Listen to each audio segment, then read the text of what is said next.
Yo, Steel Mills, what's the Denzel, man? I just dropped my daughter off. It is a motherfucker watching your kids get old, man. That little girl's 18. She graduates in 3 months. I just can't comprehend that for the life of me.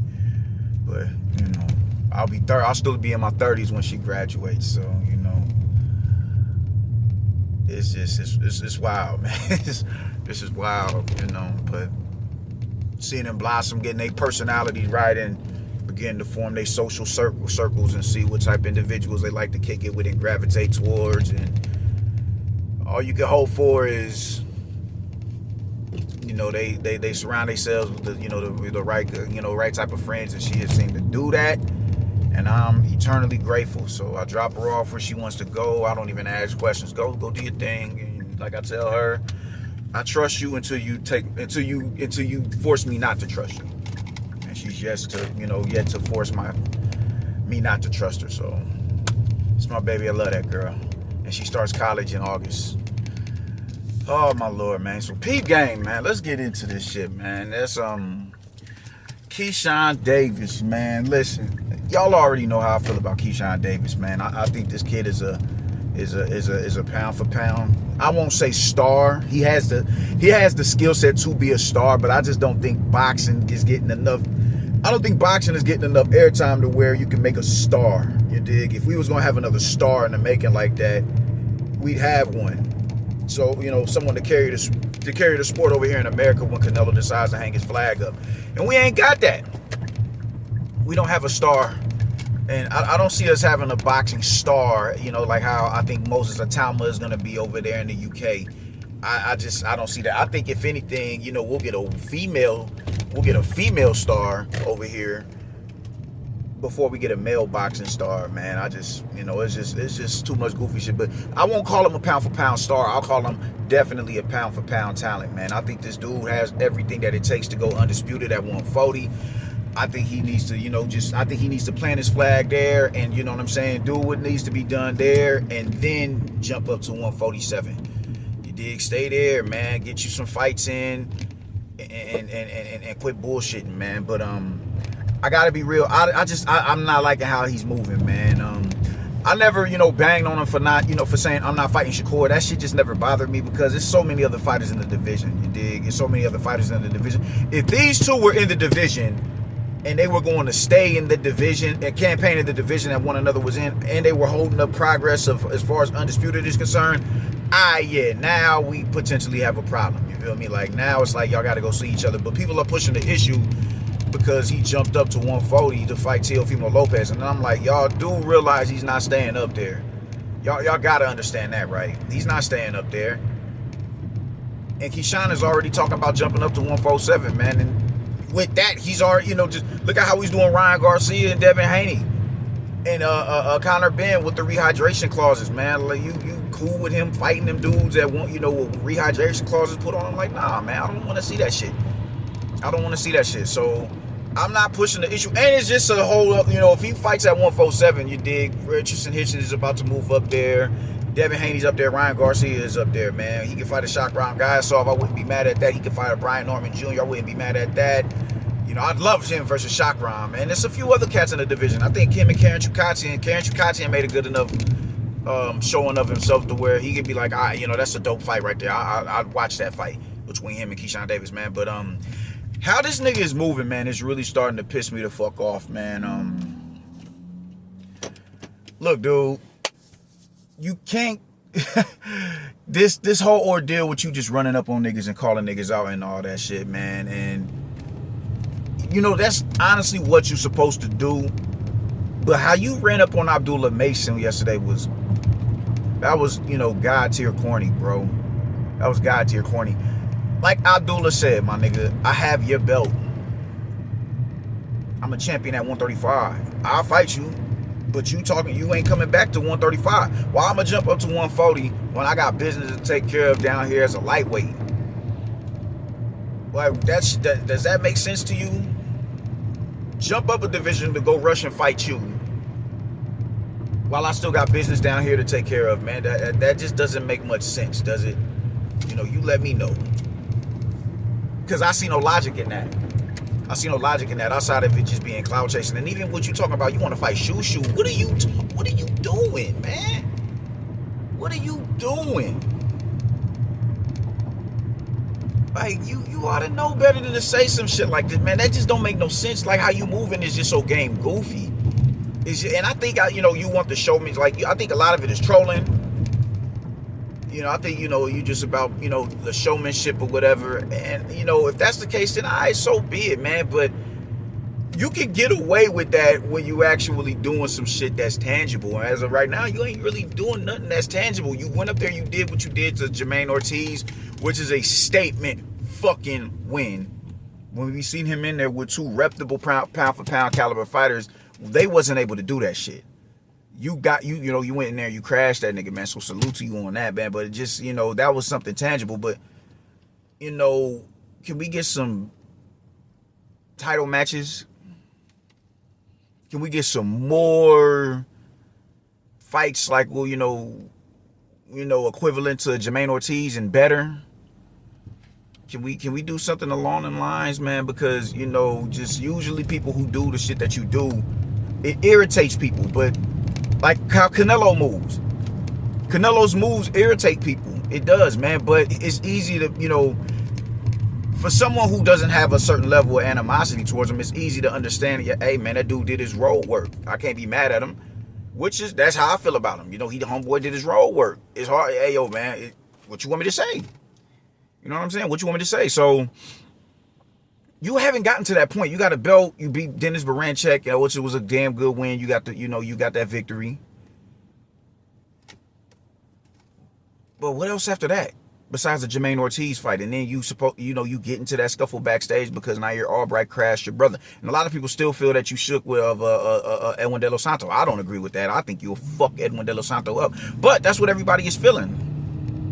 That's how everybody feels. So I'm just saying, man, like at some point, bro, you got to do something that's going to fan the flames of the people who's already feeling some type of way about you, man. This shit is irritating. As a fan of yours, man, it's real. It's fucking annoying, man. It's annoying. This shit it's giving me a migraine just watching all this shit, man. Because it's like, bro, you giving people reasons to pick at you, man, and call you out on some sucker shit, because it is sucker shit that you're doing. When I don't think it's necessary, because you are better than this. You are better than this. There is no reason for you to be talking about fighting Abdullah Mason. And I like how Abdullah Mason played that. Like, man, listen, dog. If you up there, I'll come and get you. Until then, I got business to attend, man. And even his whole energy was just like, man, like, what are you doing? He's just kind of sitting there like, is we really having this conversation right now, man? Abdullah Mason, I'm telling you, that stock, that breed of the Masons, they just seem to be cut different, man. They're disciplined, and they're disciplined. Muslims, you dig? They're practitioners of that faith, and it's just a certain level of humility and professionalism that that's attached to them, at least in his aura, at least in the now. I hope he keeps up with this energy as he progresses and ascends into the pound for pound talent that he's eventually going to be. But as of now, I'm just seeing a certain level of dignity within this dude, man, and it's dope to see somebody who's really dignified at that age, where they ain't all loud and braggadocious. Kid comes from good stock, man, and he's not about to allow at least as of right now, this is how it's looking. He's not about to allow glitz and glamour and bright lights of fighting in Madison Square or wherever else he's eventually going to fight at in Vegas, Riyadh, knock him off his kilter. I'm not about to get into this game goofy bullshit with you, my nigga. I'm here to do a job. I'm a professional in this, so I'm gonna act with a certain level of professionalism. I respect and appreciate that. Everybody ain't here for the theatrics. Everybody ain't here for the love and hip-hop basketball wives bullshit.